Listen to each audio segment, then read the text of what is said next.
Guys, welcome back to my channel. This is chapter 60, Slippery Slopes. I know the story isn't going great, but with this, we will be going to complete 60% of this book. So I am happy for it a bit. Slippery Slopes. Now let's see. Slippery Slopes.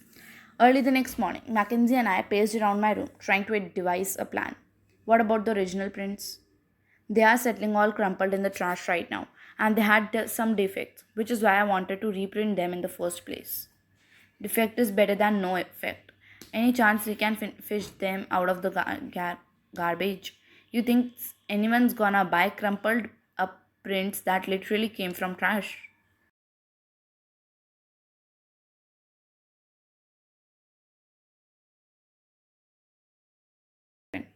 We could always TP Lauren's house. How's that supposed to help? It won't, but I'll make you feel better. Adi, I think it's time to call it. The auction's tonight. There's no time left. Not yet. What if I retake my pictures at Murphy's Beach? I got the short ones. I can get it again. Murphy's Beach is hours away, and it's way after dawn. There's no way you had get the same lightning. This beach is hours away, and it's way after dawn. There's no way you had get the same lightning. There's got to be something we are not thinking of. My phone vibrated against the comforter, and I joined Mackenzie on the bed to read the notification. An email from Mrs. Larson. Maybe the festival's being postponed. My luck's not that good.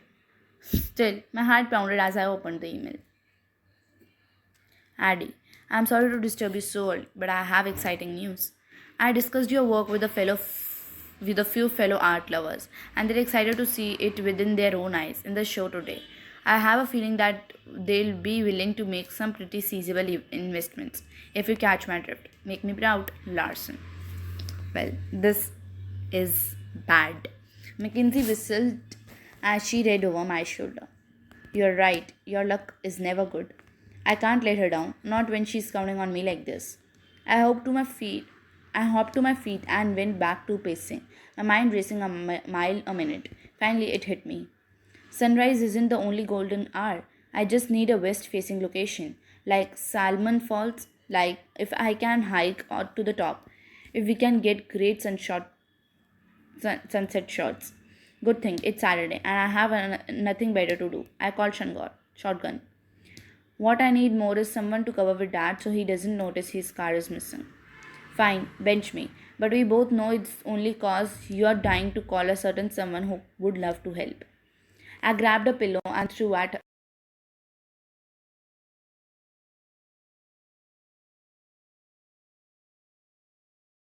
her. Well, I should hike with no one because I'm on my own on this.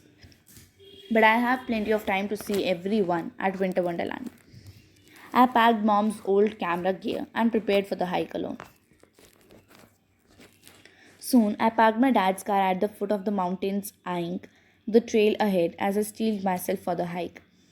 The ground looked cold and icy under the cloudy skies, and snow covered every inch of the land as far as the eye could see.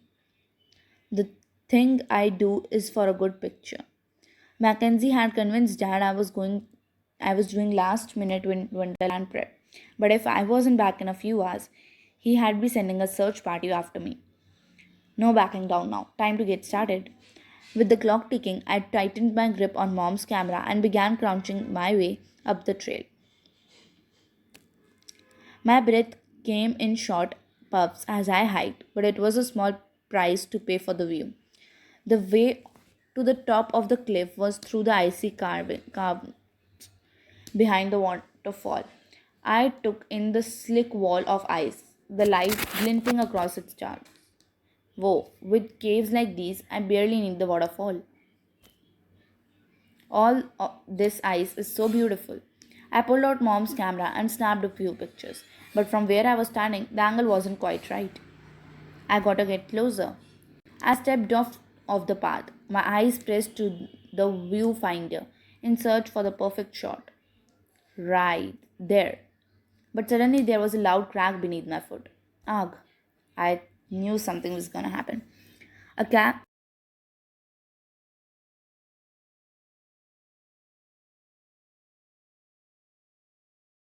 I tried to step back the way I came, but the ice groaned under my weight. I should run to safety. I got to make out a break for it. As I began to run, the ice beneath my feet broke from the force. Ah! With a splash, my feet plunged into the freezing water below the ice's surface. No!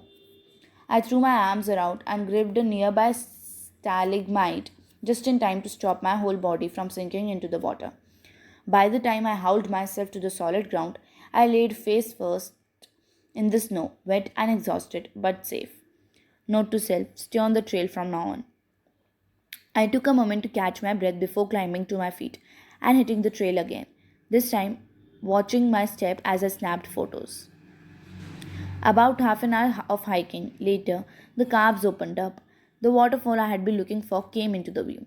The roar of the water was deafening as it cascaded over the cliff, sending up a spray that froze on the breeze as a powdery snow. Thousands of gallons thundered into the sea, smashing into the sheets of ice below the stone cliff. It was a danger beauty rolled into one. Wow, and it was that moment that pulled it all together for me. Anyone can take a picture, but capturing a feeling was that what made a photograph. The sun was practically falling out of the sky now, and I scrambled to set up the camera and diffuser before I lost my only good light source. I'll only have one shot. Let's hope that's all I need. My hands trembled from the cold, but I dropped to one knee, angling the camera as a last burst of sunlight slipped behind a cloud. Here goes everything. Hurry.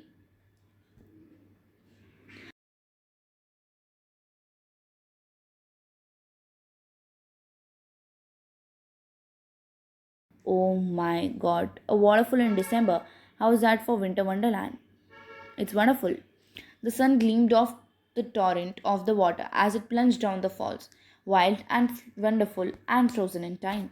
Just like that, I forgot about the cold, about Lauren destroying my work, about uncertainty in my heart and my future.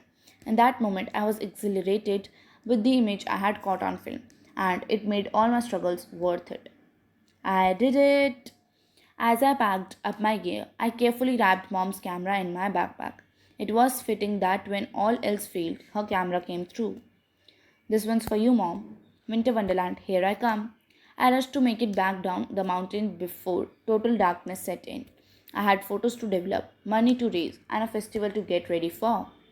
But I guess this is it for this chapter's video, and I will see you in chapter 61. I hope chapter 60 was worth it, and I'll also pay back Lauren for what she did to me in chapter 59. But this is it for this video, and I hope you like it. If you really like it, please like it. Okay, thanks. Bye bye.